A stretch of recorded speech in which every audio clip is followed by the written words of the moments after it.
Donc, j'ai reçu beaucoup d'excuses pour la séance d'aujourd'hui et des procurations. Donc, Jean-Louis Ballarini est représenté par sa suppléante Nicole Sevestre. Jean-Claude Walter est excusé, me donne pouvoir. Julien Vic également. Nathalie Spormeyer donne pouvoir à Philippe Gleiser. Jocelyne Kolodziej donne pouvoir à Pascal Hubert. Sylvie Roux à Pascal Valentin. Véronique Kremer à Dimitri Sokolovski. Marilyn Weber à Walter Kurtzmann. Laurence Mollet-Tervert à Stéphanie Changarnier. Ariel Schwartzberg à Salvatore Tabonne. Frédéric Login à Claire Ancel. Christiane Greiner à Aude Grégoire. Erfan Chouika à Cédric Goutte. Xavier Bouvet à Daniel Bory. Guy Reiss à Anne-Dossan Weissmann, excusez-moi. Stanislas Miarowski à Dominique Strebli. Julien Husson est excusé, n'a pas donné de procuration. Isabelle Viala donne pouvoir à Gertrude Jocal-Diop. Califé est excusé, ainsi que Daniel Baudouin, Laurent Dapp, François Henrion, Patricia Arnold et Jean Combel. Sont également excusés Michel Torlotin qui donne pouvoir à Yves Dieudonné, Fatia Ada à Cédric Goutte, Amandine Lavoisier-Merlet à Béatrice Agamemnon et Armel Huet est excusé.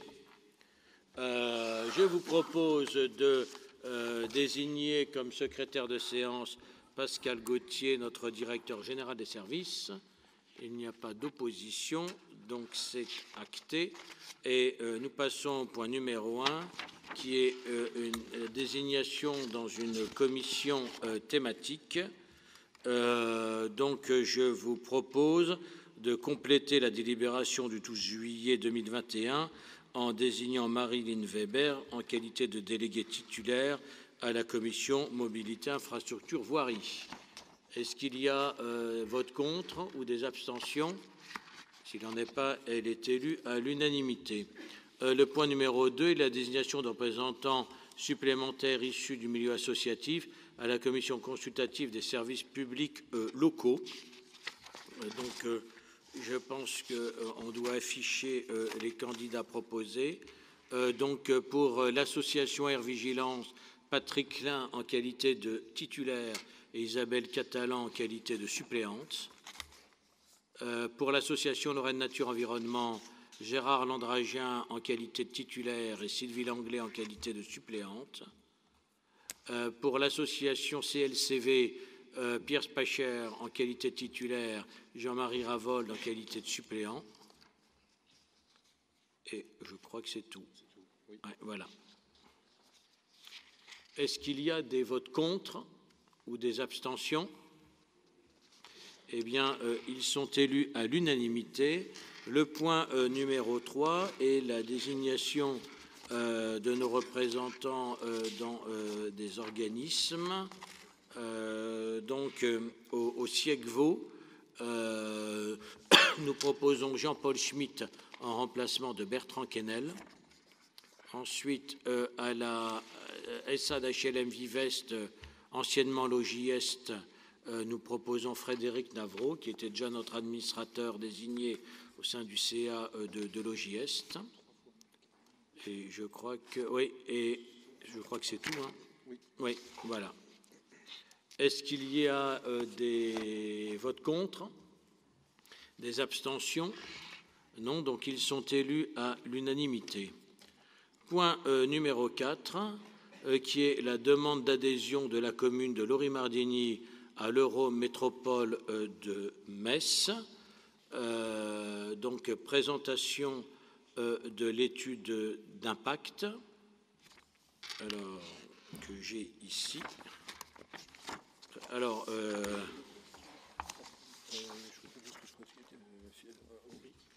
oui, donc propose à Thierry Horry de la présenter.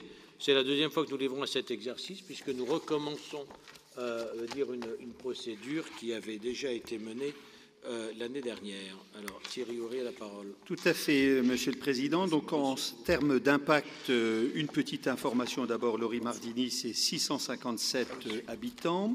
Nous avions effectivement, comme nous sommes, nous repassons ce point parce que le décret qui est sorti un petit peu tard, il est sorti le 12 novembre 2020, alors que la loi datait du 27 décembre 2019. Ça nous a permis, avec les services financiers, de revoir l'ensemble des impacts. Alors, comme vous le lisez, les transferts de personnel et de patrimoine sont sans objet.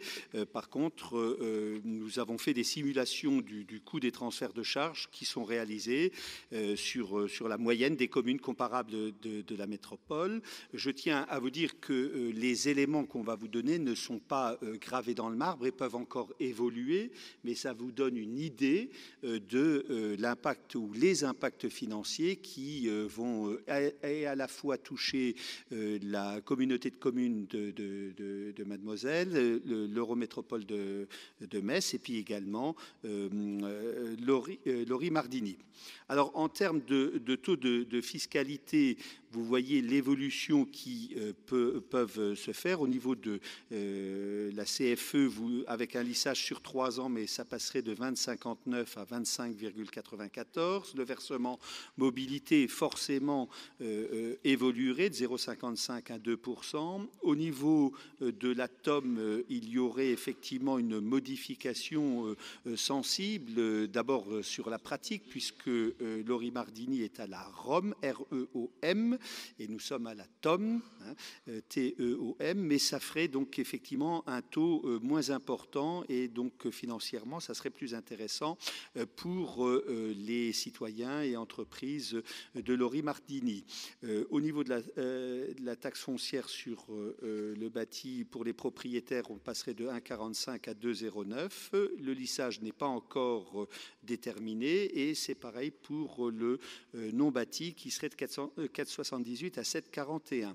En ce qui concerne en euros pour les contribuables, pour vous donner des idées, parce que là on est en pourcentage et quelquefois c'est plus important de l'avoir en valeur absolue. Donc au niveau de la CFE, on serait à plus 85 euros.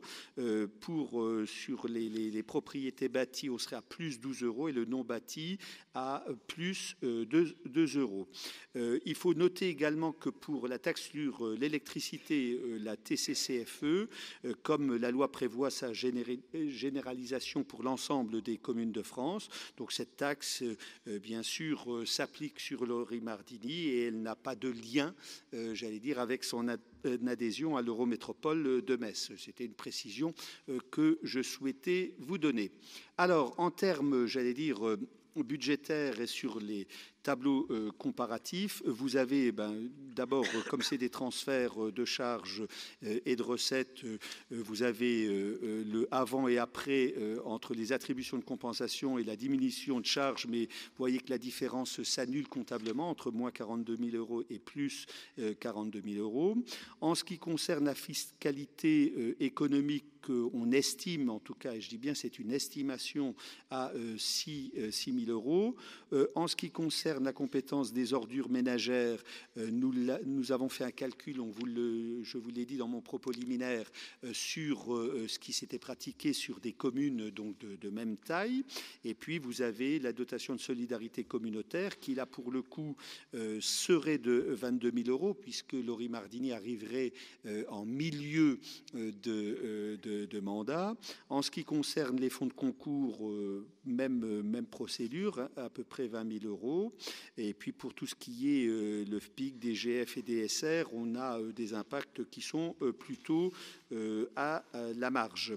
Donc il faut savoir également que la commune de Lori-Mardini, en intégrant l'Eurométropole de Metz, bénéficierait également de nouveaux services, par exemple notamment sur le droit des sols et surtout sur les transports publics.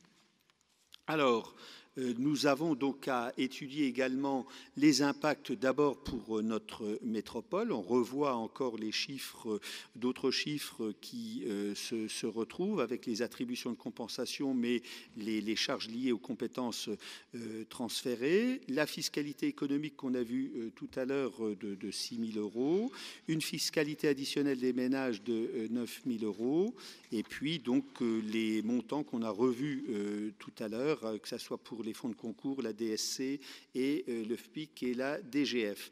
Donc un total qui peut être établi, notamment en reprenant les compétences prises en charge par l'Eurométropole de Metz, et je redis à la fois l'aspect droit des sols et transport public, à un coût de 153 000 € à l'année, donc estimé pour notre métropole. Encore une fois, ça sera affiné en fonction des éléments probants et puis de l'avancée de cette intégration. En ce qui concerne Mademoiselle, il nous faut effectivement également vous donner les éléments pour eux, pour cette communauté de communes. Ça ferait donc une charge moindre de 9 000 € à l'année. Mais bien sûr, comme vous le savez, pour tout ce qui est transfert de compétences, c'est neutre, c'est un jeu comptable.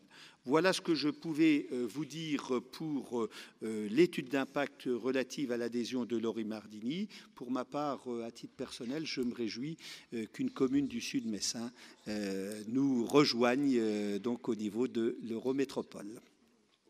Voilà, Monsieur le Président, présenter l'impact donc de l'adhésion de Lori-Mardini à l'Eurométropole de Metz.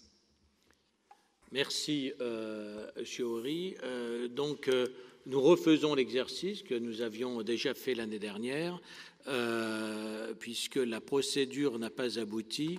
L'interprétation, d'ailleurs, des textes du préfet de la Moselle n'étant pas celui du préfet de la Meurthe-et-Moselle, donc nous avions un avis favorable du préfet de la Moselle, mais défavorable de la Meurthe-et-Moselle après un avis de la CDC,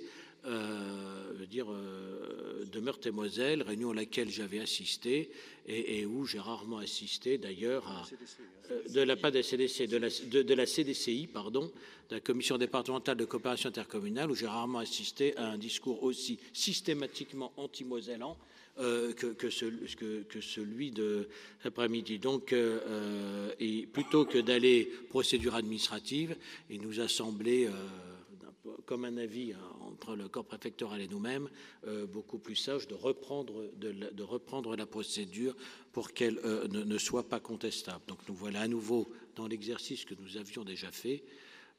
Et sur ce, j'ouvre la discussion.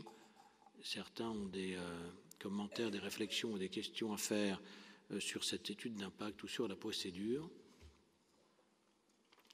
S'il n'y en a pas, nous allons passer au vote. Donc, qui vote contre? Qui s'abstient? Unanimité. Je vous remercie. Alors, point numéro 5, c'est la modification des tarifs de location de production pour notre opéra-théâtre, et je donne la parole à Monsieur Patrick Thiel.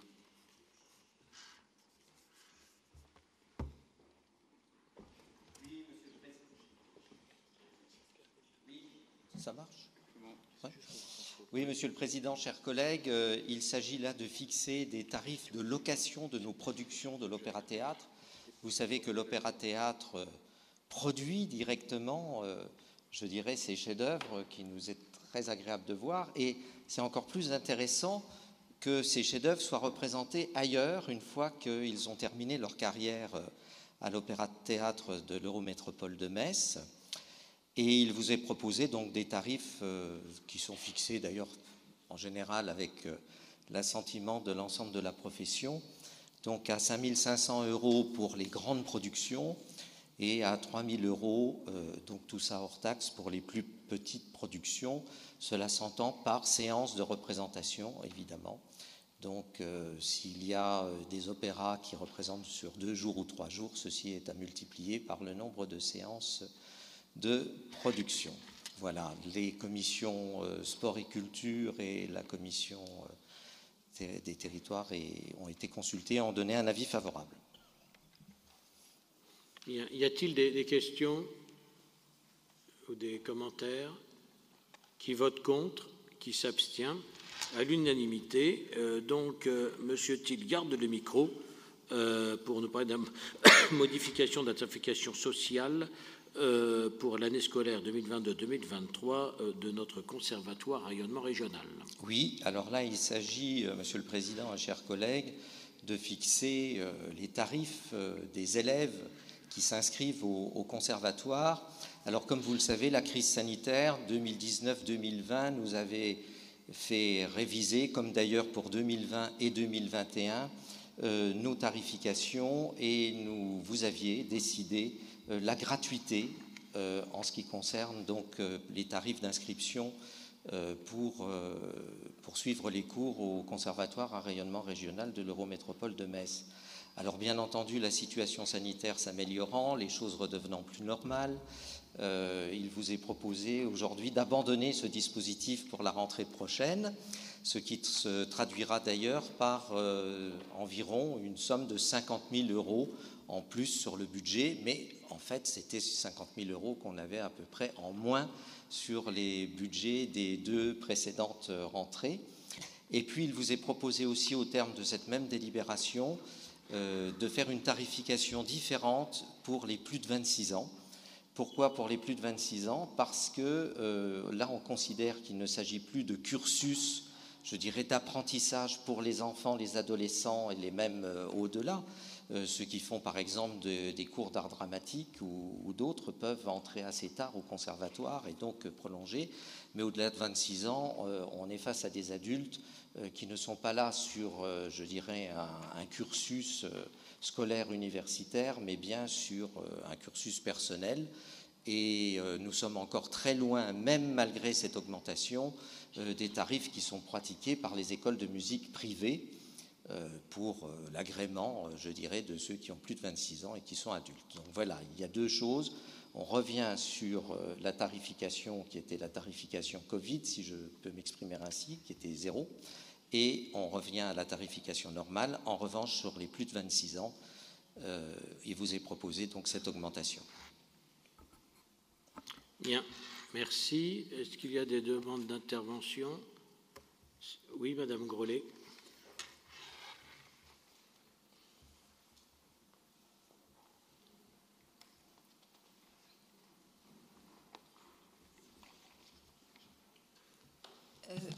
Oui, merci Monsieur le Président. Juste un mot pour regretter que cette évolution des tarifs ne respecte pas ce qui avait été mis en place, c'est-à-dire une tarification sociale, et s'adresse aussi bien aux personnes qui ont des revenus au niveau du SMIC, qui vont finalement payer un surcoût s'ils ont plus de 26 ans, mais bon, l'accès à la culture, c'est pas vous que je l'apprendrai, normalement ça devrait traverser les âges, de 7 à 77 ans.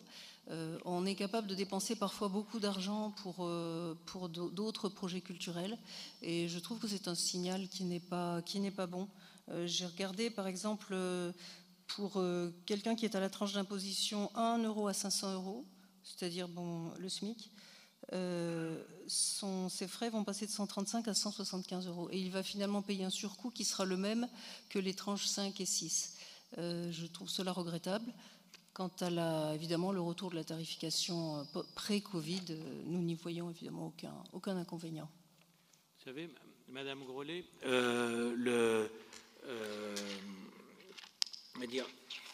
les cours pour adultes au conservatoire sont très, très, très largement subventionnés. Et le sont bien davantage que, comme l'a dit Patrick Thiel tout à l'heure, que les autres écoles de musique, qui parlaient d'écoles de musique privées, je préfère bien parler d'écoles de musique associatives, c'est-à-dire qui s'adressent exactement au même public pour un apprentissage de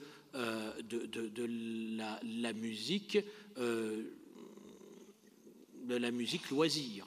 Bon, donc, il paraît là parfaitement injuste, puisque vous faites allusion à des notions d'équité. qu'il y ait une telle distorsion par l'utilisation, je veux dire sincèrement que je ne savais même pas, dans le détail, des moyens que nous injectons en fait dans l'enseignement musical et en fait qui étaient utilisés aussi pour la musique loisir pour les adultes dans des conditions de distorsion totale avec les associations subventionnées qui sont celles à Metz de l'Émarie et qu'on a aussi dans un certain nombre de communes et d'écoles de musique associative. Donc moi je trouve que l'inéquité est davantage là.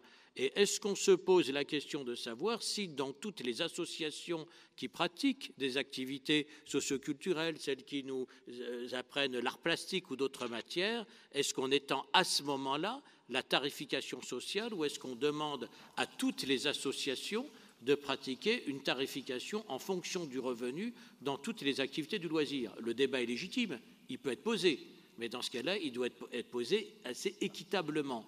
Or là, nous étions quand même dans une situation, je veux dire, presque qui s'était créée de fait, sans avoir fait l'objet d'une décision politique, d'une inéquité très forte, en utilisant en fait les moyens et les financements dédiés à l'enseignement musical, à des fins de loisirs. Et cette légère rectification est très loin encore, je veux dire, d'apporter une situation équitable avec les autres écoles de musique, et plus encore si on parlait d'écoles d'art plastique, d'écoles de danse, ou d'écoles... donc ce débat peut être posé, mais je crois qu'il faudrait qu'il soit posé à ce moment-là de façon complète, si on veut parler d'équité. C'était aussi la noblesse du conservatoire, justement, de permettre à certaines personnes d'accéder à un enseignement à tout âge, que beaucoup ne peuvent pas se payer. Mais attendez, on va pas, s'il vous plaît, on ne va pas faire des questions-réponses éternellement d'intervention, mais je vous rappelle que c'est aussi la noblesse de toutes les écoles de musique associative et que ce n'est pas le propre du conservatoire. Et des écoles de musique de grande qualité aussi. Et pour ça, si on est équitable, on ne peut pas avoir un traitement aussi inéquitable des uns et des autres. Et tous ceux qui apprennent la musique dans les communes, dans tous les quartiers et même en centre-ville, n'ont pas forcément accès au conservatoire. Donc je pense que notre position tend à davantage d'équité. Monsieur le rapporteur, non, je voulais dire que Monsieur le Président a parfaitement répondu, mais j'invite Madame Grollet néanmoins à faire une comparaison entre les tarifs du Conservatoire à rayonnement régional de l'Eurométropole et les autres. Nous sommes parmi les conservatoires celui qui pratique les plus bas tarifs, de même qu'en matière d'opéra, par exemple, nous sommes aussi une des métropoles qui pratiquent, ou des villes qui pratiquent les tarifs les plus bas. Alors, maintenant, nous passons au point 7, les tarifs et les... Ah, pardon, on vote d'abord, oui, tout à fait. Qui vote contre? Qui s'abstient? Donc, je note 2 abstentions, je vous remercie. Donc, nous passons au point 7, les tarifs et les conditions d'application de la taxe locale de séjour à compter du 1er janvier prochain. Donc, Monsieur Jean-Luc Baule. Merci. Contrairement à Patrick Thiel, je ne vais pas vous la faire par cœur parce que vous allez vite comprendre, parce que c'est un peu techno, mais néanmoins très essentiel pour les recettes de la métropole, puisqu'il s'agit donc de déterminer donc les conditions d'application et les tarifs de la taxe locale de séjour qui avaient été mises en place dans le cadre de la loi NOTRe en 2015 et qui s'applique évidemment en ce qui nous concerne depuis le 1er janvier 2017. Date à laquelle nous avons eu la compétence promotion du tourisme, dont la création d'offices de tourisme. Et cette taxe, il faut le souligner, permet donc de contribuer au financement du développement touristique local et elle permet également de partager le financement de l'action publique en matière touristique entre les habitants à travers l'impôt et les visiteurs. Et pour exemple, les recettes intégrales que nous percevons dans le cadre de la taxe de séjour sont reversées à notre agence d'attractivité en charge, bien évidemment, comme opérateur du tourisme, Inspirmes. Cette taxe, donc il y a une loi de finances rectificative qui a introduit une réforme de la taxe locale de séjour qui est appliquée au 1er janvier 2019. La collecte de la taxe locale par les opérateurs numériques intermédiaires de paiement est généralisé. Tous les hébergements non classés doivent collecter la taxe locale de séjour en appliquant un taux entre 1 et 5 voté par la collectivité au coût de la nuitée par personne. Ces nouvelles modalités ont été définies dans un bureau en date du 11 juin 2018. Il y a une nouvelle loi de finances qui est intervenue pour 2020, le 28 décembre 2019, qui a également modifié le régime juridique en matière de taxe de séjour à compter du 1er janvier 2020. Jusqu'alors, la taxe locale de séjour était établie sur les personnes qui n'étaient pas domiciliées dans la commune et qui ne possédaient pas de résidence, à raison de laquelle elles étaient redevables de la taxe d'habitation. Dorénavant, seul le critère de la domiciliation retenu. La taxe de séjour est donc établie sur les personnes qui ne sont pas domiciliées dans la commune. Les auberges collectives nouvellement définies dans le Code du tourisme sont intégrées dans le barème tarifaire. Le tarif applicable aux auberges collectives est celui adopté par la collectivité territoriale pour la catégorie des hôtels de tourisme 1 étoile, meublés de tourisme 1 étoile, 1 étoile, village de vacances 1, 2 et 3 étoiles et chambres d'hôtes. Le calendrier de reversement de la taxe collectée par les opérateurs numériques est modifié. Les plateformes devront verser à 2 versements et non un seul de la taxe locale de séjour qu'elles auront collectée au plus tard le 30 juin et le 31 décembre. Les versements effectués au 30 juin comprennent, le cas échéant, le solde dû au titre de l'année antérieure. L'état déclaratif évolue pour tous les hébergeurs et comporte, à compter du 1er janvier 2020, la date à laquelle débute le séjour.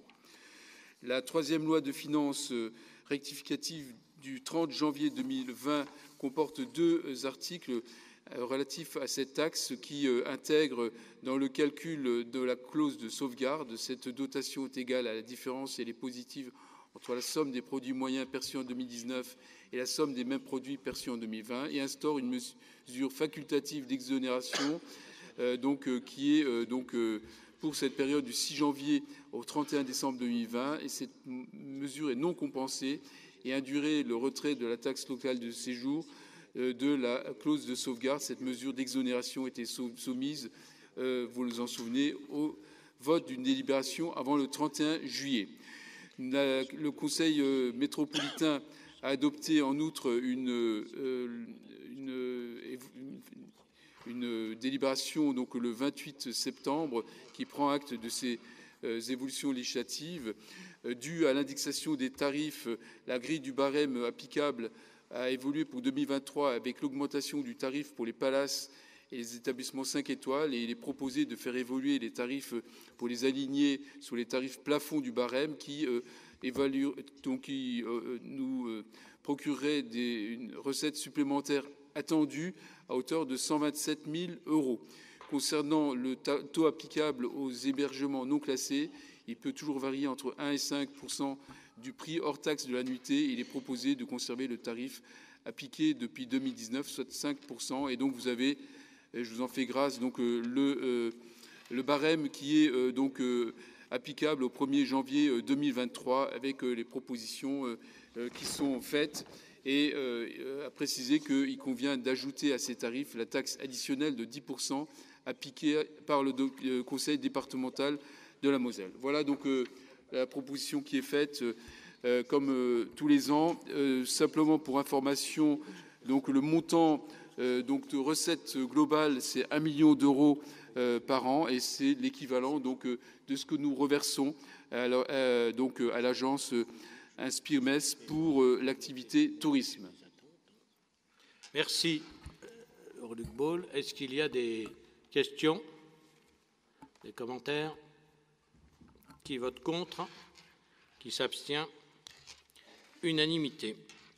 Donc, merci. Alors, je vais laisser la présidence à Jean-Luc Baul pour le point suivant, puisque je vais quitter la séance en même temps que Frédéric Navreau, Anne Frisch-Renard, Cédric Goutte, Lucien Vetch, je crois que je ne l'ai pas vu. S'il est là, Lucien? Ouais, Lucien Vetch, oui. Lucien Vetch, Salvatore Tabonne, je l'ai vu, Ferid Buran et Nathalie Collet-Sterlet. Si, Ferid Buran est derrière. Voilà. Donc, puisque on est en situation absurde, puisque la loi a écarté les SEM du champ du conflit d'intérêts, mais n'a pas écarté les offices publics ni les SPL. Donc, comme il est encore question de l'OPH, pour une dernière fois, quand on ne parlera que de la SEM, ça permettra quand même aux premiers intéressés de participer au débat. En attendant, nous en sommes encore privés. Voilà, donc la présidence est à Jean-Luc Baulou. Bien. Nous attendons que nous puissions remplir nos obligations. Il reste encore un tout petit peu de monde pour pouvoir délibérer, donc on va essayer de le faire en toute conscience et en efficacité avec Doan Tran, donc à laquelle je passe le micro, donc pour évoquer donc le traité de fusion modifié entre l'OPH de Metz Métropole et la SEM Eurométropole Metz Habitat, et notamment une réduction du capital donc de notre SEM. Oui, merci. Donc c'est un point technique et juridique. Pour rappel, donc le Conseil métropolitain du mois dernier a voté le traité de fusion entre l'OPH de Metz Métropole et la SEM EMH. Dans la foulée, le Conseil d'administration de l'OPH Metz Métropole a approuvé ce projet. Mais depuis, il y a eu donc des échanges engagés entre nous et le commissaire de fusion. Et il y a eu donc, ça a donné lieu à des ajustements dans ce projet de traité de fusion. Donc les modifications proposées par le commissaire à la fusion ne sont pas des changements de fond. Eu égard donc à la législation, cela consiste en la suppression de la prime à la fusion prévue pour reconstituer les subventions d'investissement existant entre les comptes de l'OPH Metz Métropole. La réglementation ne permettant pas cette prime, le conseil d'administration de la SEM a donc choisi de procéder à une réduction du capital et d'inscrire la somme correspondante sur un compte de réserve. Cela traduit concrètement sur le nombre des actions et porte les actions de l'Eurométropole à 80,55% au lieu de 80,44%, et d'Adestia porte à 19,45% et les actions au lieu de 19,56%. Donc il va falloir changer l'article 7 des statuts du traité de fusion et la motion est en conséquence. Merci. Merci. Y a-t-il des questions, des interventions sur ce point? Madame Bory et voilà, monsieur, Madame Bory, vous avez la parole. Monsieur.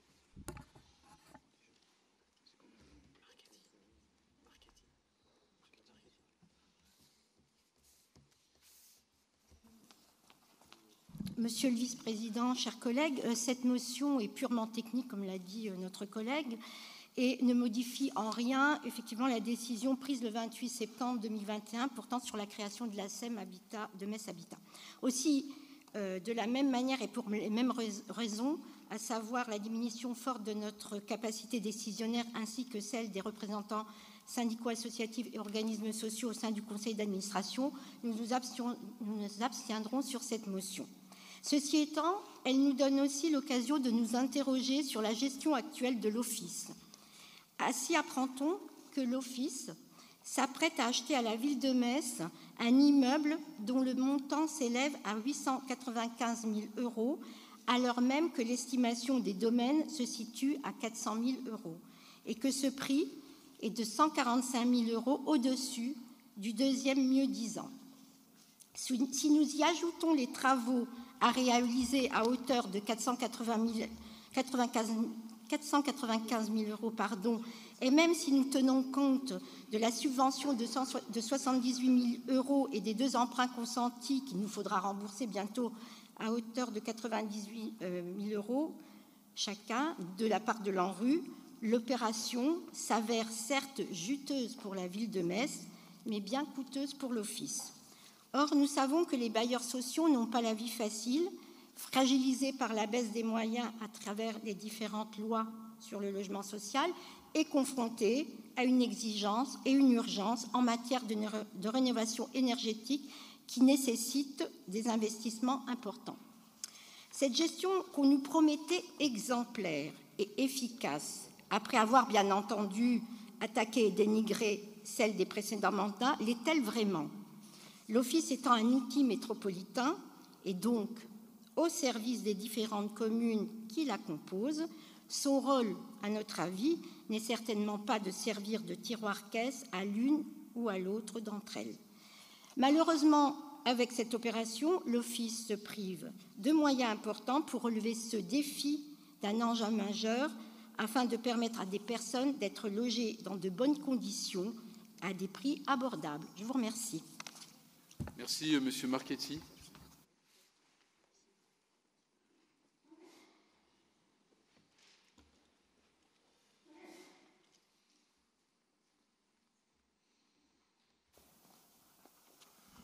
Merci, Monsieur le Vice-président. Je suis déjà intervenu il y a 2 mois sur le même sujet. Mon intervention ne changera pas de sens. Elle tient en une phrase. Notre collectivité a le devoir urgent de contribuer à la hauteur de ses moyens au chantier de la rénovation énergétique des logements de l'OPH. Faut-il le rappeler, avant le blocage des prix du gaz de novembre dernier, les prix des tarifs réglementés avaient grimpé de 32% depuis début 2019. Et certes, le gouvernement parle aujourd'hui de prolonger ce blocage des prix jusqu'à fin 2022, mais que se passera-t-il ensuite? Comment avoir la garantie que l'État pourra tenir une mesure aussi coûteuse à long terme, 10 milliards d'euros pour le seul gel du prix du gaz jusqu'en juin? La meilleure solution, la plus rationnelle et la plus prudente, c'est d'avancer nous-mêmes sur notre territoire immédiatement, massivement, dans ce chantier, au premier chef dans les logements dont nous avons la responsabilité, qui sont ceux de l'OPH. De ce point de vue, vous nous présentez comme suffisant le schéma imaginé avant la crise énergétique, qui repose intégralement sur l'apport d'Adestia. Il n'est à mon avis plus à jour. Premièrement, il suppose une succession de montages juridiques complexes, dont la délibération d'aujourd'hui est un magnifique exemple. On vient corriger 2 mois plus tard et 1 mois à peine avant la date officielle d'approbation de la fusion, le traitement comptable de 36 millions d'euros de subventions d'investissement qui, de primes de fusion, deviennent des réserves. Cette question est importante, je l'avais moi-même soulevée en commission en mars, mais on voit bien aussi les difficultés juridiques, financières, comptables que pose cette fusion au service et même au commissaire à la fusion lui-même. Et le temps que tout cela prend n'est pas consacré au fond. Et deuxièmement, depuis que ce schéma a été imaginé, la situation géopolitique a évolué, les tensions sur les ressources énergétiques se sont énormément accrues, les revendications légitimes en matière de pouvoir d'achat également. En parallèle, l'effort public de notre collectivité, lui, il est resté bloqué aux maigres 2 millions d'euros de la recapitalisation de juillet 2020, il y a presque 2 ans. Monsieur le vice-président, ce n'est plus à la hauteur de l'enjeu. Encore une fois, l'apport d'Adestia doit venir compléter l'effort de Metz Métropole, mais pas s'y substituer. Je vous remercie. Merci. Douane, si vous souhaitez prendre la parole à nouveau. Moi, ce que je peux simplement dire, et c'est l'absurdité de cette situation où il m'incombe de présider et de répondre sur un sujet dans lequel je ne suis pas impliqué de manière directe, puisque je suis encore ici. Donc, par conséquent, ce que je suis en capacité de simplement vous dire, c'est sur les grandes lignes la nécessité aujourd'hui, que nous partageons bien entendu, d'être efficace, et notamment sur la question des rénovations énergétiques. Et nous partageons bien évidemment le fait qu'il faille être proactif là-dessus. Et je pense que la manne, entre guillemets, des 35 millions d'euros d'Adestia n'exonère évidemment pas la nécessité pour Metz Métropole d'apporter son quota, et c'est ce qui est d'ailleurs prévu dans un premier temps, mais après, les choses peuvent être bien entendu évolutives dans le contexte tel qu'il sera présenté et travaillé au niveau de la SEM, et je pense que nous aurons évidemment tous à cœur d'être présents lors des réunions qui permettront donc de travailler, de présenter une vision saine et proactive des choses. Et moi-même, lorsque j'étais encore aux affaires, j'étais pour ma part choqué de l'état de certains bâtiments que notamment j'ai pu découvrir lorsque nous avons fait la fusion entre nos 2 offices. Et donc moi, en tout cas, je salue encore une fois le travail qui a été fait par les prédécesseurs sur notamment la préparation de la fusion, avec aussi le sentiment d'être utile avec les personnels auxquels je tiens personnellement à rendre hommage. Sur la question de l'immeuble dont Daniel Bory a parlé, donc le directeur me dit simplement que sur les estimations de France Domaine à 400 000, il y a 2 ans, pour le même immeuble, France Domaine avait donné une évaluation à 600 000. C'est ce que je suis en capacité de pouvoir vous répondre ce soir, mais je pense que nous aurons probablement à faire un courrier qui permette de répondre précisément sur la question qui a été posée. Sur la question, voilà, pour terminer, l'OPH peut émarger également sur notre politique de subvention aux bailleurs à hauteur de 2 millions par an. Donc, ce qui permettra, en effet, tel que je disais tout à l'heure, de contribuer d'une manière, je dirais, tout à fait, d'abord de faire un PPI, et je pense que ce sera nécessaire, avec la définition des urgences. Je pense que j'espère les responsables, ils sont attelés avec nos services que je remercie.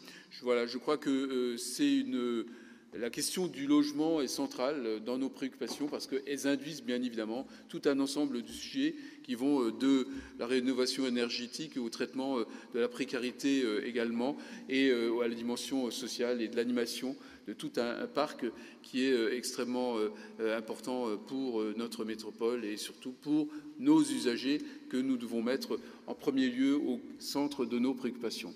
Désolé de ne pas être plus explicite, mais je crois que simplement c'est un sujet qui nous interpelle et qui nous intéresse tous et voilà. Et donc il m'appartient de vous faire voter. Est-ce qu'il y a des abstentions? 1, 2, 3, 4, je vous laisse compter derrière, voilà. Toute la rangée sur ma droite. Est-ce qu'il y a des oppositions? Il n'y en a pas, donc le point est adopté et nous pouvons faire rentrer les administrateurs. Donc, 2 millions.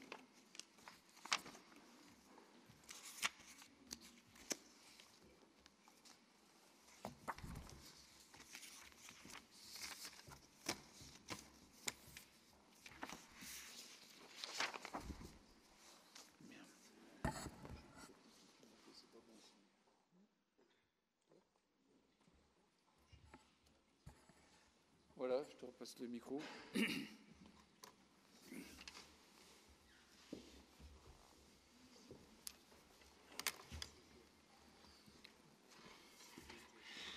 Bien, je vous remercie.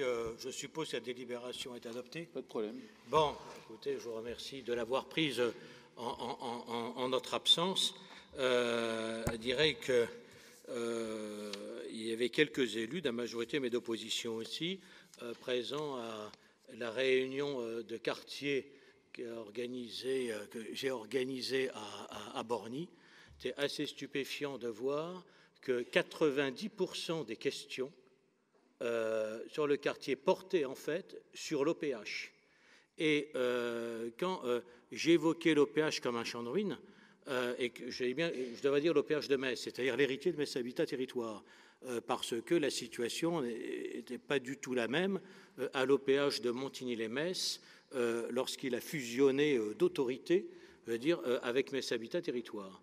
Mais quand je parle de champ de ruines, l'expression est juste et nous reconstruisons aujourd'hui sur un champ de ruines.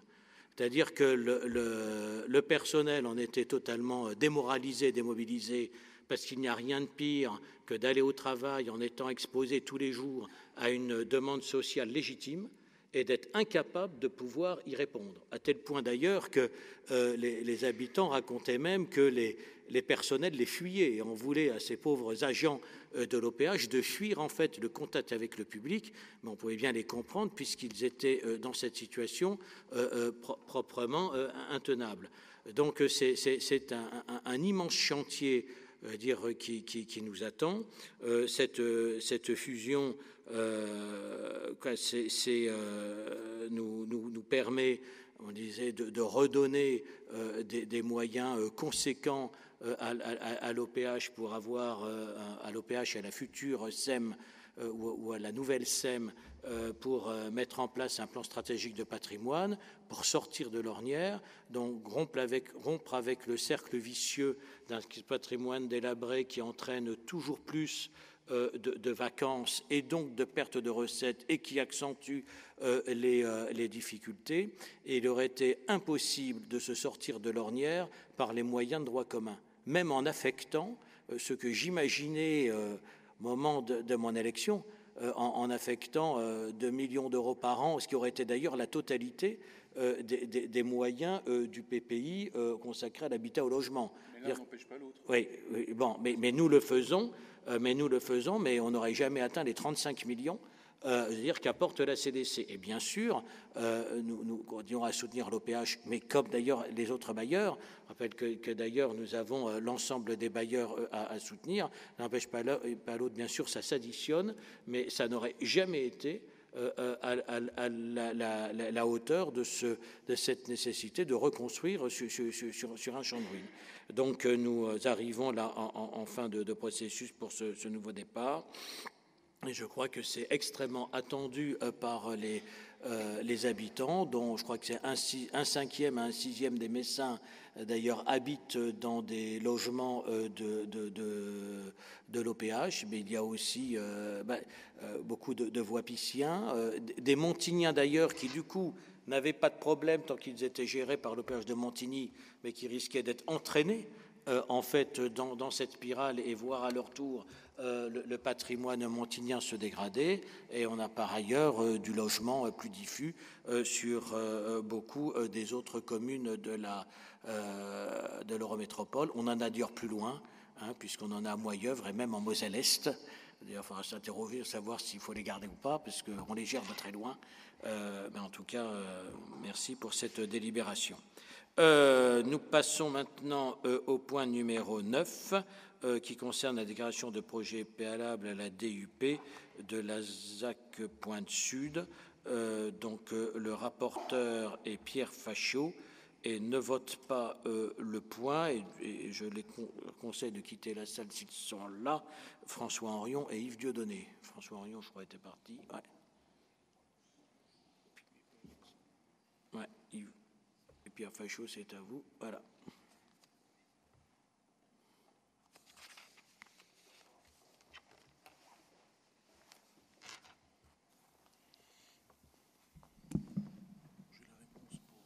Merci, Président. Le point 9 traite donc de la déclaration de projet préalable à la déclaration d'utilité publique dans le cadre de la ZAC Pointe Sud. Par délibération en date du 23 novembre 2020, le Conseil métropolitain a sollicité auprès de Monsieur le Préfet de la Moselle la déclaration d'utilité publique et la cessibilité des parcelles nécessaires au projet de réalisation d'une voie d'accès à la ZAC Pointe Sud et de création d'un exutoire aérien du ruisseau de la Ramotte sur la commune de Nid. Les enquêtes publiques conjointes préalables à la DUP et parcellaires se sont déroulées du 10 décembre 2021 au 17 janvier 2022. Les conclusions favorables avec recommandation du commissaire enquêteur sur la DUP et l'accessibilité des parcelles ont été rendues le 12 février 2022. Par courrier en date du 25 février 2022, le préfet demande dès lors d'adresser la déclaration de projet par laquelle le Conseil métropolitain se prononce sur l'intérêt général de l'opération. En effet, conformément au Code de l'expropriation, la déclaration d'utilité publique des opérations susceptibles d'affecter l'environnement est soumise à l'obligation d'effectuer une déclaration de projet. Selon l'article L. 126-1 du Code de l'environnement, la déclaration de projet mentionne l'objet de l'opération tel qu'il figure dans le dossier soumis à l'enquête et comporte les motifs et considérations qui justifient son caractère d'intérêt général. L'ensemble de ces informations, comprenant en outre les recommandations du commissaire enquêteur et les réponses apportées par la métropole, est présenté dans le rapport ci-joint. Les commissions consultées sont Commission économie et aménagement économique, Commission ressources et stratégie et le Bureau. La motion est en conséquence.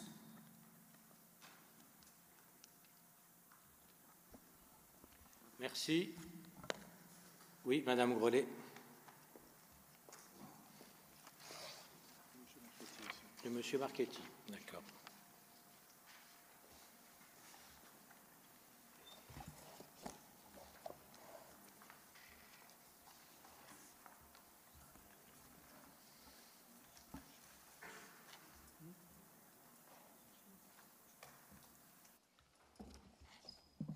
Merci, Monsieur le Président. Donc, on nous parle avec cette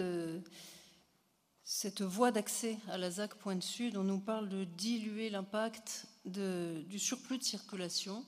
On nous parle de soulager un axe qui risque la saturation. On nous parle de fluidifier cette circulation des camions se rendant, que ce soit à l'entrepôt XXL d'Amazon ou donc qui est en montée en puissance, nous dit-on, ou sur le nord de la ZAC, des futurs projets logistiques également. Il y aurait une dizaine de projets sur ces 10 hectares. En réalité, c'est peut-être aussi une condition de leur commercialisation, c'est de leur proposer des conditions de circulation décentes. Je vois aussi comme intérêt, cité par le commissaire enquêteur, le fait que cette voie sera à terme utilisée, empruntée par les transports en commun, et donc il faut laisser cet accès, un accès acceptable, on va dire, ainsi que pour les véhicules privés. Tous ces termes nous posent la question de l'anticipation de ce problème, c'est-à-dire l'afflux, rien que pour Amazon, de 500 camions jour. H24, c'est un sujet qu'on a déjà largement abordé, mais là il s'agit donc de financer pour 600 000 € à peu près un nouvel équipement. On nous a dit en effet que l'axe risquait une saturation. Bien, on peut quand même constater pour les personnes qui le fréquentent en semaine que ce rond-point est déjà saturé à certaines heures, et sans avoir l'estimation du trafic à venir, puisqu'on nous dit qu'Amazon est seulement en progression actuellement, l'entrepôt, en montée en puissance. Comment peut-on évaluer si cet équipement est suffisant et nécessaire, alors qu'on n'a pas de chiffres en fait à jour? Deuxième question, il s'agit donc de terres agricoles sur lesquelles on va réaliser cette... Merci de votre attention. Ce sont donc des terres agricoles sur lesquelles on va réaliser cet équipement.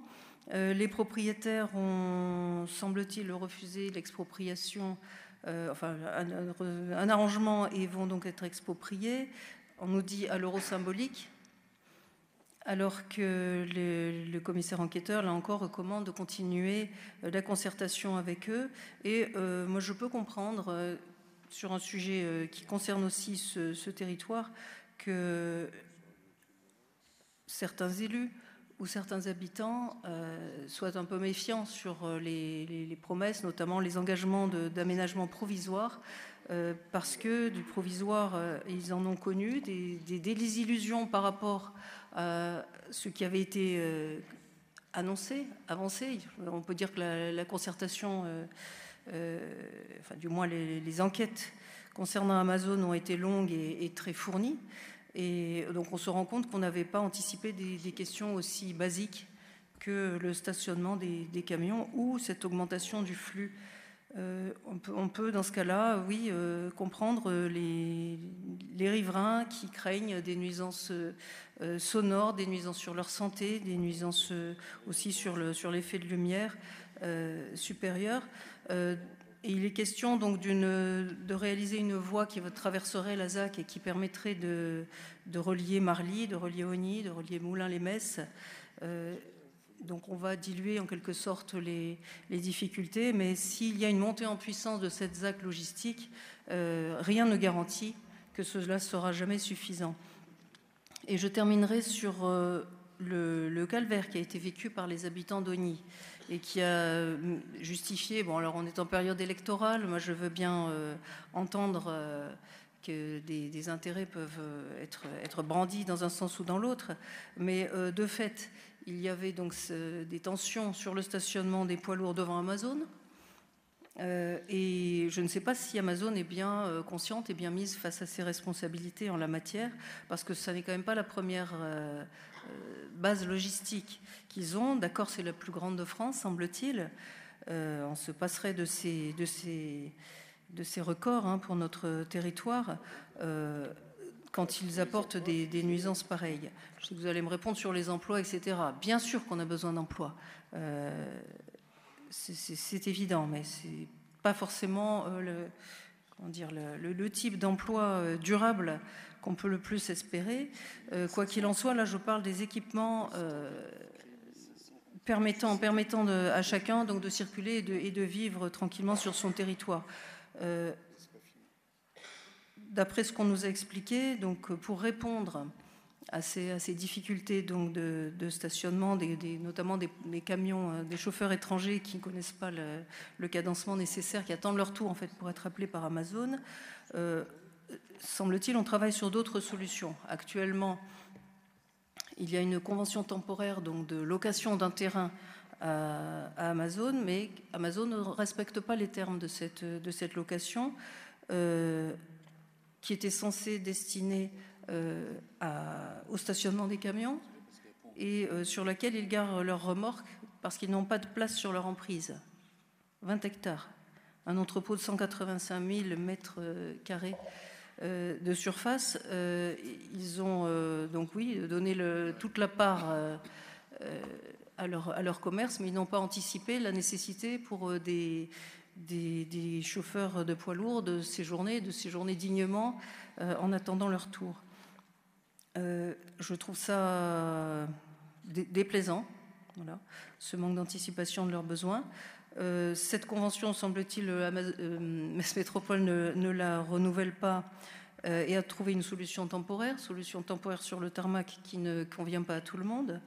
En attendant une solution définitive avec un professionnel de ces services de zone logistique, j'aimerais savoir comment Metz Métropole défend ses intérêts face à cette multinationale. Bien, la parole est à Monsieur Marchetti.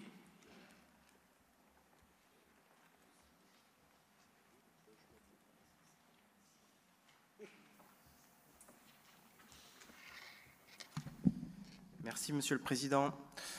Alors, Monsieur le Président, chers collègues, je saisis ce point, comme Madame Grollet, qui traite de l'accessibilité de la ZAC Pointe-Sud, pour aborder le problème du trafic et du stationnement des poids lourds générés par Amazon. L'actualité récente s'en est encore fait l'écho, j'y reviendrai. Mais depuis 9 mois que le site est ouvert, le constat est là, et pour moi c'est un constat d'échec. Vous ne parvenez pas à gérer le flux et le stationnement de ces poids lourds. À partir de ce constat d'échec, je voudrais souligner plusieurs points. Premièrement, de même que Madame Grollet, un défaut d'anticipation. Vous êtes manifestement débordé par la même logistique routière que vous souhaitez promouvoir à Metz. Et c'est d'autant plus étonnant qu'on a normalement pour cela, effectivement, des études d'impact, une discussion avec l'entreprise, etc. Ou bien alors, ces discussions, ces travaux, malgré leurs centaines de pages, ont-ils été bâclés ? À ce sujet, j'ai repris donc l'étude d'impact de la ZAC sur le sujet stationnement. Je lis « Les besoins en stationnement seront en tout cas pris en charge au sein du lot delta et n'engendreront aucun impact sur le secteur, stationnement sauvage ou autre. » C'était assez affirmatif, mais sans doute un peu trop beau pour être tout à fait sincère. Deuxièmement, cet échec a des conséquences sociales, ça a été dit également. Les routiers passant parfois des nuits sur le bord de nos routes à attendre l'entrée d'Amazon. Et puisque vous souhaitez faire venir à nous des marchandises produites à bas prix dans le reste du monde, il me semblerait un minimum que les travailleurs qui nous les amènent aient des conditions de travail les meilleures possibles. Ce n'est pas le souci d'Amazon, à l'agence de livraison de Voipi notamment, où les salariés se plaignent de cadences infernales, et ça devrait être le nôtre. Troisièmement, les coûts de cette logistique routière. Création de voies d'accès au sud et maintenant à l'est, révision de voirie, création d'un parking supplémentaire, etc. Qui va régler pour l'ensemble de ces dépenses, nous ou Amazon? Et pour commencer, il me semble bien qu'ici, ces 300 000 € de voies d'accès sont réglés par nous et n'ont pas vocation à figurer au bilan financier de la ZAC. De même que le détournement de la ramotte était à l'origine, on l'avait évoqué en conseil, une demande d'Amazon dans le contrat de vente pour que le ruisseau ne passe plus sous leur parcelle, ce qui les gênait. Quatrièmement, s'il y a construction d'un nouveau parking sur la zone agricole sur la base, tel que cela est demandé notamment par monsieur le maire de Marly, j'ai cru comprendre que cela se ferait sur les terrains initialement promis à l'agrobiopole. À ce propos, où en est ce projet, s'il vous plaît? J'ai souvent interrogé la métropole sur les études de sol de la base et leur compatibilité avec un usage agricole. J'aimerais être rassuré sur ce point, d'autant que ce conseil renouvelle également l'espace test de Courcelles-Chaussy. Cinquièmement, toujours au sujet du stationnement des poids lourds, je passerai sans insister sur l'image déplorable que renvoient auprès de nos concitoyens les querelles politiciennes entre messieurs les maires d'Osny et de Marly, qui donnent aux riverains la désagréable impression d'être pris en otage entre des maires par ailleurs concurrents aux législatives au détriment de l'intérêt général. Je préfère insister sur une alerte écologique, sociale, économique même. Depuis les années 90, nous avons sacrifié une grande partie de nos paysages pour créer des zones commerciales dédiées à la voiture. Et je ne devrais pas le dire au passé, puisque vous continuez à le faire en CDAC. Allons-nous sacrifier le peu d'espace qu'il reste à des zones logistiques dédiées, cette fois, aux poids lourds?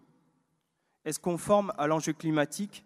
Est-ce compatible avec la fabrication de produits et la création de valeur ajoutée sur notre territoire? Je vous remercie. Bien, Monsieur Goutte et Monsieur Horry. Merci, Président. Alors, je vais répondre de manière croisée un peu aux deux intervenants concernant déjà Amazon. Je pense qu'on peut déjà, dans un premier temps, annoncer que le fait d'avoir cette structure a permis, et Mme Grollet l'a identifié, un nombre d'emplois qui est, somme toute, très important. Ils nous avaient annoncé qu'il leur fallait 2 ans pour atteindre les 1500 emplois. Ils les ont déjà atteints. Et je pense qu'on est sur des éléments qui sont déjà, en CDI bien sûr, qui sont déjà atteints. Et je pense que c'est des éléments qu'il faut aussi qu'on puisse prendre en compte lorsqu'on installe ce type de structure. Deuxième chose, je pense qu'il faut qu'on ne fasse pas forcément d'amalgame entre une saturation et un principe de cadencement.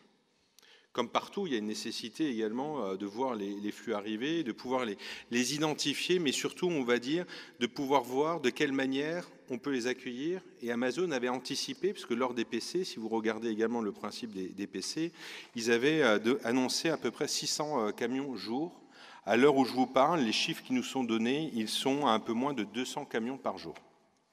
Maintenant, il y a pour bien comprendre également l'arrivée des camions, il y a 2 types de camions.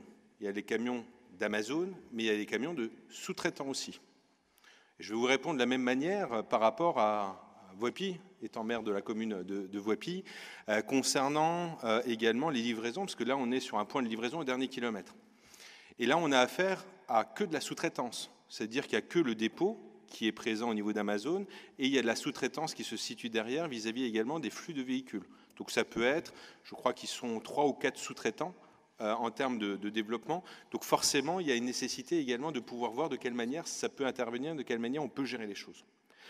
Concernant, bien sûr, ce problème, oui, ça a été anticipé, puisqu'on avait signé une location de terrain permettant à Amazon de pouvoir temporiser les camions. Il s'avère qu'en termes de fonctionnement, il y a eu quelques modifications qui ont dû se faire, notamment sur le travail du week-end et du dimanche, qui nécessitait également un autre type de cadencement qu'il fallait avoir à proximité notamment de l'entrepôt. Pourquoi? Parce que le préfet avait également souhaité et demandé à ce que la distance entre l'entrepôt notamment et éventuellement les camions qui peuvent être stationnés soit le plus proche possible. Donc, raison pour laquelle on avait également identifié ce type, on va dire, d'accès. Il s'avère, et c'est pour cette raison-là que je n'ai pas souhaité, sous l'accord bien sûr du président, signer de nouveau une prolongation de tout cela, parce qu'on a pu identifier, le maire de Marly pourra également l'identifier après, à ce que les lieux n'étaient pas forcément suffisamment grand dans un premier temps, mais peut-être devant être modifié sur une réorganisation de l'accueil des camions qui viennent notamment aussi de l'étranger et non pas seulement que d'Amazon, parce que vous voyez un camion Amazon, c'est la petite virgule bleue et les autres camions n'ont pas forcément la petite virgule bleue, mais il participe quand même à la livraison de l'ensemble des produits. Donc oui, il y a un problème de régulation qui doit être identifié pour pouvoir faciliter tout cela. Bien sûr, alors parce qu'on parle quand même du point qui nous concerne là, parce qu'après on a fait beaucoup de digressions sur tout le reste, bien sûr que c'est une nécessité, parce que ça a été identifié en amont avec l'ensemble des services déjà de la précédente mandature, comme nécessité pour justement fluidifier, on va dire, les accès Pointe Sud.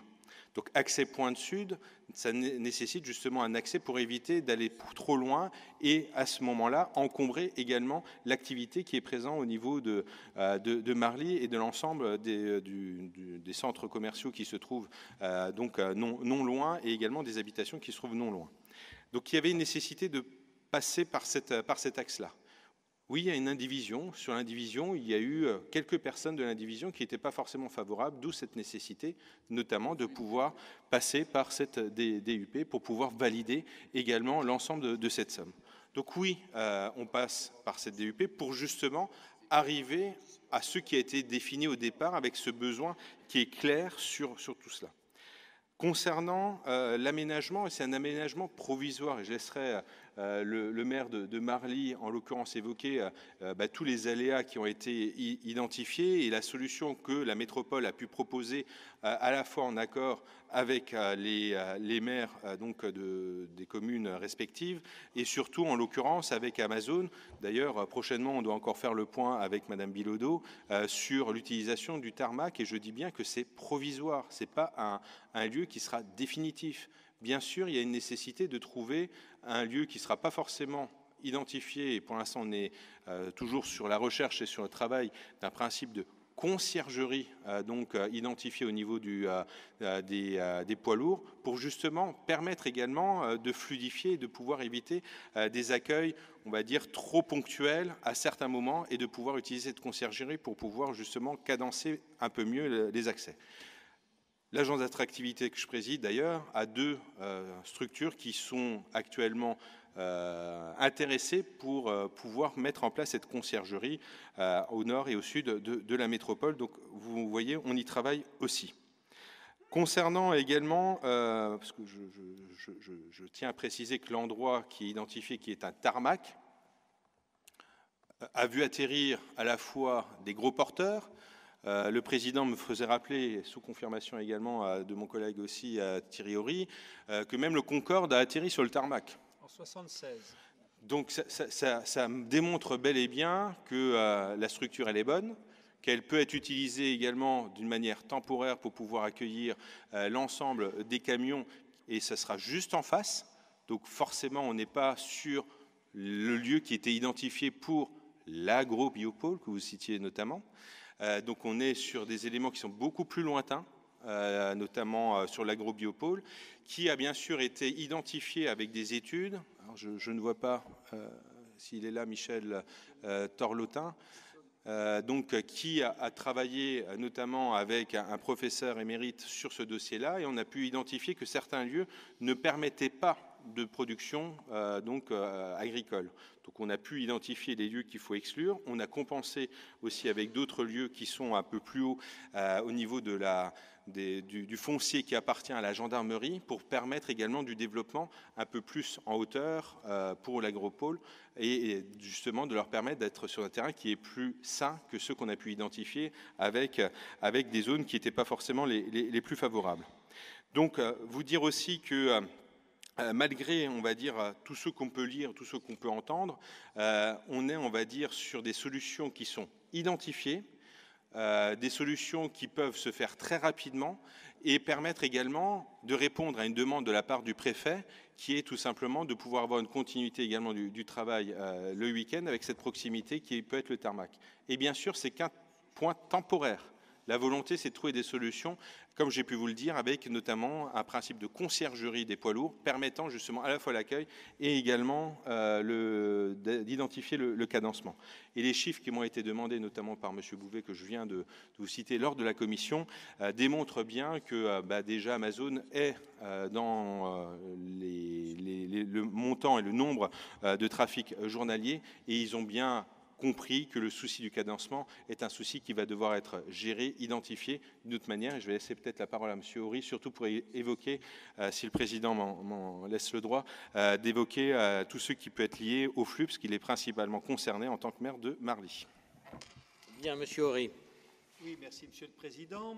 Alors, donc Cédric Goutte a dit l'essentiel, en tout cas sur la situation. Je voudrais quand même vous faire partager ce que je vis. Je suis toujours un peu dubitatif d'entendre des gens qui ne vivent pas sur le secteur et qui ne savent pas ce qui s'y passe décrire une situation qu'ils n'ont pas vue ou alors essayer de créer des antagonismes fictifs ou artificiels entre des personnes. Je voudrais d'abord dire tout simplement que si demain on devait voter à nouveau pour l'avenue d'Amazon sur le secteur, je le ferais volontiers.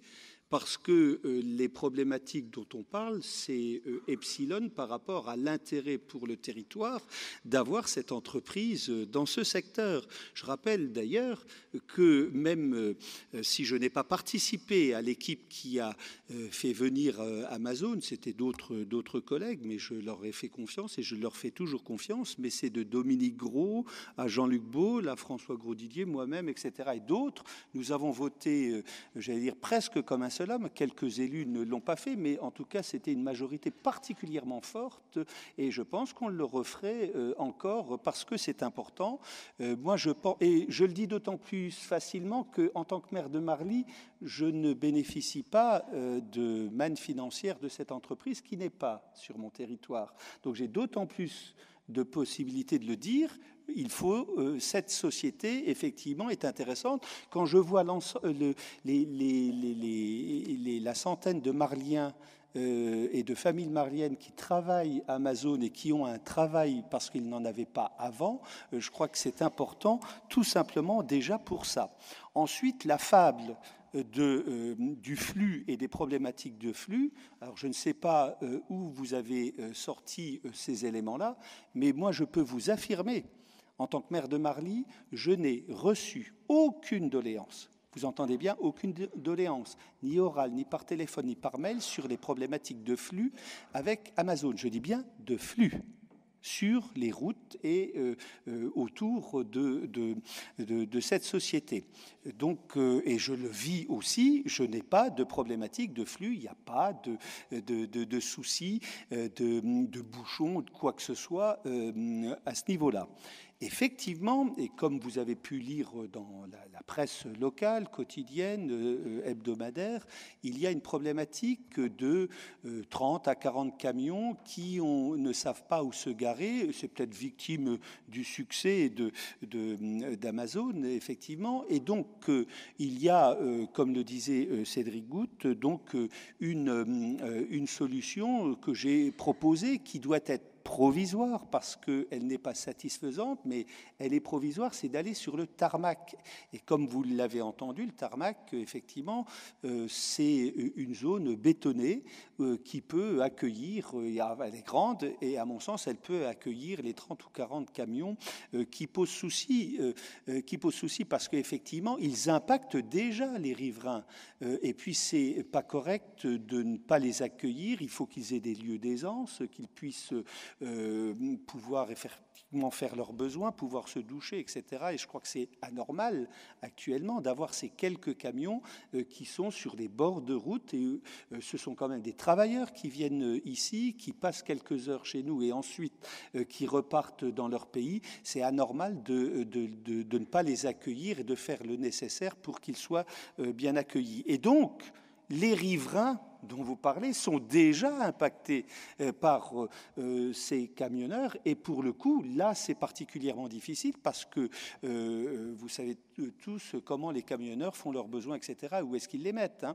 Je veux dire que donc la solution provisoire, qui est très loin des riverains d'ailleurs de Marly ou d'Auny, à plus de 300 ou 400 mètres, peut effectivement être une solution qui sera mise en place avant d'avoir une solution pérenne qui est également étudiée avec les services de la métropole et avec Amazon.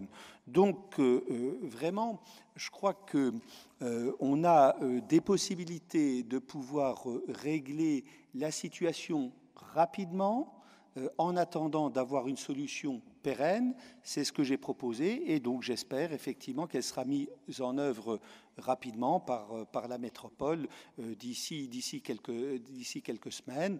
Je crois que ce qui est important, c'est de savoir que pour ma part, encore une fois, et d'ailleurs même au conseil municipal de Marly, quand nous avons voté pour l'avenue d'Amazon, il n'y a pas eu de vote contre, tout le monde était d'accord. Donc c'est important de dire, et encore une fois, tout le monde le serait.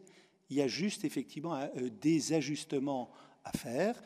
Ils seront en cours, d'abord provisoires, ensuite pérennes. Et bien donc nous arriverons à trouver les solutions pour le bien-être de toutes et tous. Encore une fois, on avait besoin de ces emplois pour notre métropole. Bien, merci Monsieur Horry. Monsieur Baule. Oui, simplement en complément, deux petits éléments. Le premier, n'oublions pas qu'avant, dans une activité antérieure, le plateau de Frascati, c'était une base aérienne qui, au plus fort, occupait 3500 personnes qui y circulaient, qui y travaillaient. Et donc, vous imaginez l'impact que ça pouvait avoir sur la circulation dans le secteur, y compris sur ma ville, donc bien entendu, et sur Metz. Enfin voilà, avec 3500, et je ne parle pas des avions, etc. Et donc des nuisances que ça pouvait occasionner sur un plan sonore et autres.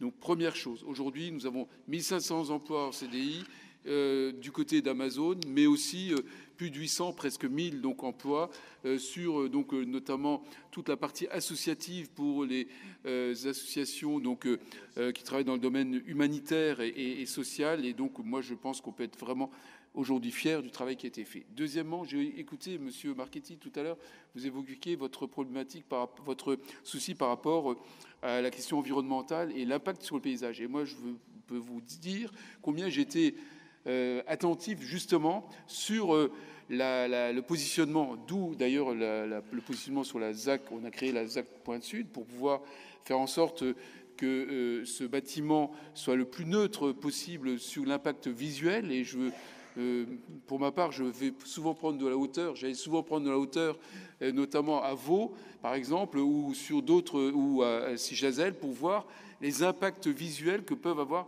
les actions de la métropole sur le paysage. Et je crois que, sincèrement, le bâtiment de 185 000 m² est parfaitement intégré, comme peut l'être, par exemple, l'anneau de Waze sur le paysage ou le CHR de Mercy. Et puis, enfin, vous dire que dans ce cadre-là, nous avons aussi, sur le plateau de Frascati, eu à cœur d'intégrer avec l'agrobiopôle la donnée environnementale avec un plan guide paysage qui a permis notamment que nous puissions renaturer la Ramotte, donc ce ruisseau qui passait sous le tarmac de la piste d'atterrissage, que le jardin historique d'Auny a été augmenté de 1 hectare, donc le parc Simon que je vous conseille d'aller visiter, qui est très beau, d'1 hectare, et que voilà, par conséquent,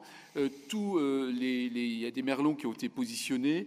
Bref, on a vraiment eu à cœur de protéger le plus possible des potentiels impacts visuels ou sonores, donc les populations environnantes. Donc voilà, je crois que aujourd'hui, on peut être content, évidemment, du travail qui a été fait, mais on peut toujours mieux faire. Mais ce qui était l'élément principal, c'était de créer de l'emploi, Là où, évidemment, un traumatisme s'était créé suite au livre blanc de la Défense de 2008. Bien, merci. Effectivement, je ne rajouterai pas aux réponses détaillées qu'ont fait notamment Cédric Goutte et Thierry Horry sur les questions précises que vous posiez et qui étaient légitimes sur les questions de circulation qui ne sont pas problèmes que vous dites, sur les questions de stationnement qui sont réelles et qui nous amènent à des discussions parfois ardues avec Amazon, mais c'est normal, c'est la vie normale entre la collectivité et les entreprises, c'est notre quotidien. Pour autant, et nous continuerons à développer les activités logistiques sur ce site. Comme l'a très bien rappelé Jean-Luc Baule, on part d'où? On ne transforme pas une forêt aujourd'hui en espace naturel en zone logistique. On transforme une base aérienne qui, effectivement, à son apogée, je sais, j'y ai même servi, à compter jusqu'à 3500 aviateurs, qui en avaient moins sur la fin, mais qui en développait pas moins avec tous les emplois induits qu'elle entraînait dans toute l'économie tertiaire de la métropole. C'était à l'époque l'agglomération. Par ailleurs, effectivement, cette base est fermée parce que les unités militaires massées dans le nord-est de la France, après l'effondrement du pacte de Varsovie et la nouvelle donne géostratégique faisant apparaître les menaces beaucoup plus au sud, bien qu'on en revient un peu aujourd'hui avec le réveil nationaliste russe, en tout cas faisait apparaître des besoins beaucoup plus forts dans le sud de la France et nécessitait en plus une professionnalisation de l'armée, un resserrement sur certaines bases. Je vous rappelle qu'on a des avions de combat beaucoup plus sophistiqués, mais qu'on en a beaucoup moins qu'autrefois, donc entraîner des fermetures de bases, et particulièrement des bases sans avion. Je vous rappelle qu'à la fin, Frascati était une base quasiment sans avion. Il n'y avait ni unité de transport, ni unité de chasse. Il y avait simplement quelques avions de liaison liés au commandement de la FATAC, première région aérienne, que nous avions sur place. Et par ailleurs, les hélicoptères, qui demeurent d'ailleurs à une petite échelle avec la gendarmerie nationale. Mais que la faible fréquence, même le faible trafic aérien, pour autant générer des nuisances, et notamment des nuisances sonores, largement supérieures à toutes les nuisances aujourd'hui que peut entraîner le développement d'une base logistique, à tel point d'ailleurs que le plan d'exposition au bruit qui se préparait avant la fermeture allait aboutir à geler complètement les constructions sur Rosny, sur Marly et quelques communes aux alentours. On oublie un peu parfois de le dire. Deuxièmement, et ça c'était avec un faible trafic aérien. À l'époque, le président Sarkozy avait dit là, à juste titre, qu'il n'y aurait plus de base aérienne sans unité aérienne. C'est-à-dire que si Frascati était demeuré, il y aurait eu nécessairement à ce moment-là une unité de chasse ou de transport, avec des fréquences de vol générant des nuisances infiniment supérieures à ce qu'il y a aujourd'hui. Donc, comme l'a rappelé Jean-Luc Baule, nous héritons d'un immense espace qui employait directement ou indirectement plusieurs milliers de salariés et qu'il s'agit de reconvertir en termes d'emploi et non pas de transformer en un vaste parc et ni même en un vaste agrobiopôle. Quel que soit d'ailleurs l'intérêt de consacrer une partie, de naturer une partie des espaces, le ruisseau d'Aramotte, où la biodiversité retrouve ses droits, de développer un agrobiopôle après des études approfondies justement sur les pollutions. Là on peut faire, là on ne peut pas faire.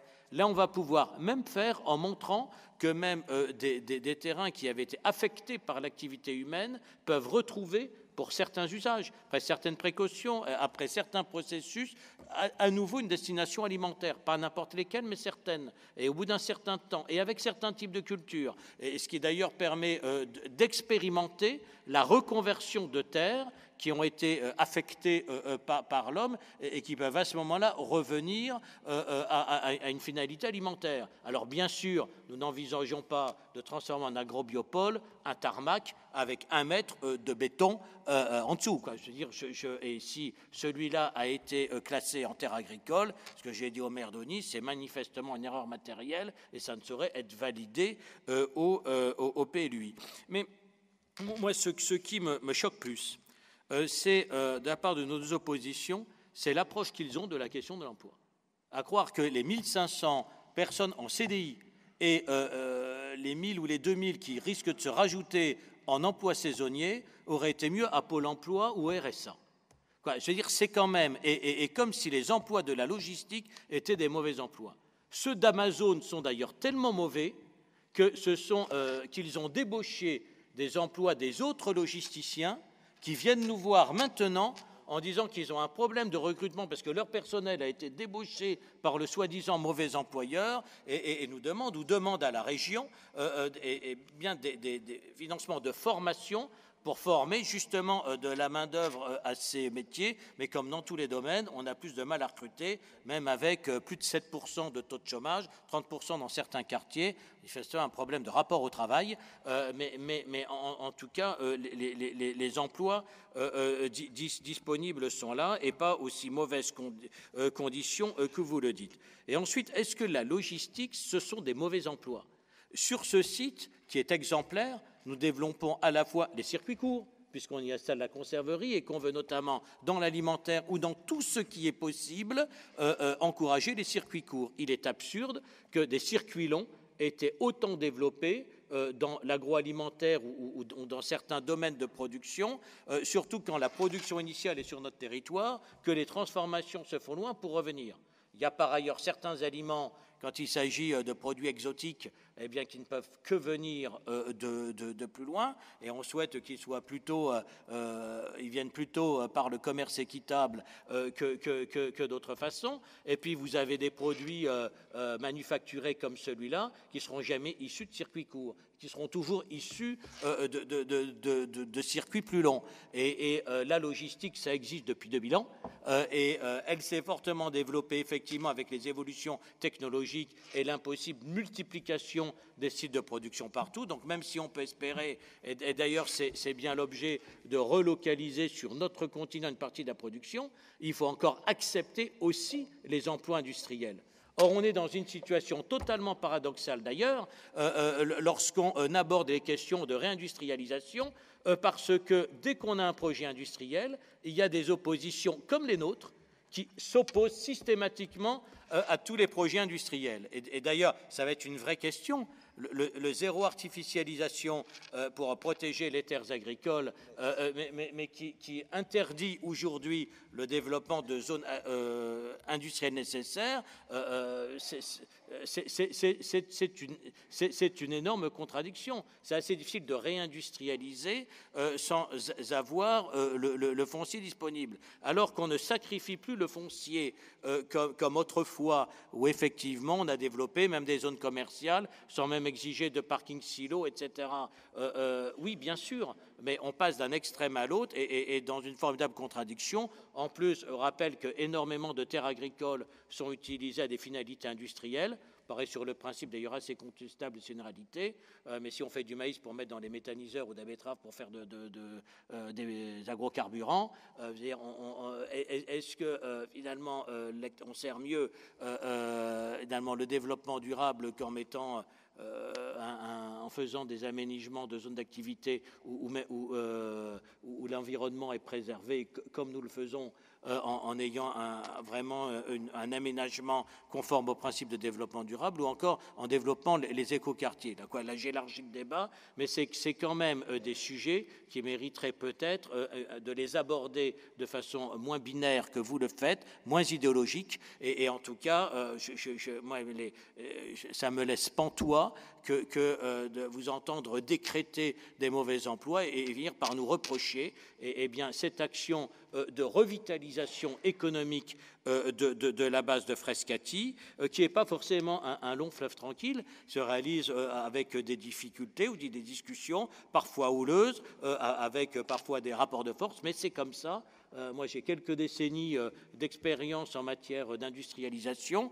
C'est toujours comme ça que ça se passe. Effectivement, quand vous ne faites rien, vous êtes exempt de toute critique, mais c'est pas comme ça qu'on assure la prospérité et le développement économique et social et même environnemental, simplement par des grandes jachères et une misère sociale. Et je terminerai en disant que ça me laisse aussi pantois de voir une certaine certaine opposition, défendent toujours l'intérêt particulier contre l'intérêt général. Si effectivement à un moment nous faisons une DUP, si à un moment nous faisons des expropriations, c'est après bien des discussions, c'est dans un but d'intérêt général, et en fait ceux qui s'y opposent ne s'opposent pas dans un but d'intérêt général, mais veulent souvent obtenir de la collectivité davantage que ce que la collectivité leur doit. Et bien nous sommes pour la défense de l'intérêt public, nous ne spolions personne, mais nous n'allons aucun privé, mais nous n'allons pas non plus spolier la collectivité et dépenser plus d'argent public pour acheter un bien qu'il ne le vaut.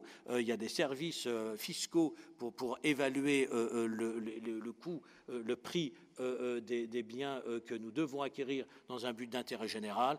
Assez regrettable, c'est tellement facile à la fois d'être toujours contre les recettes mais pour les dépenses, d'être pour l'emploi mais contre toute initiative en créant, ou de défendre les intérêts particuliers contre l'intérêt général.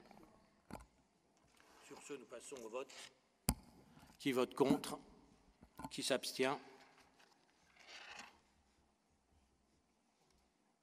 C'est noté. Eh bien, nous passons. Eh bien, c'était le dernier point de délibération. Le point 10, c'est la communication des délibérations prises par le bureau par délégation du Conseil métropolitain. Point numéro 11, c'est la communication des décisions prises par l'exécutif. S'il n'y a pas d'autres commentaires ou questions, je lève la séance et je vous souhaite une bonne soirée.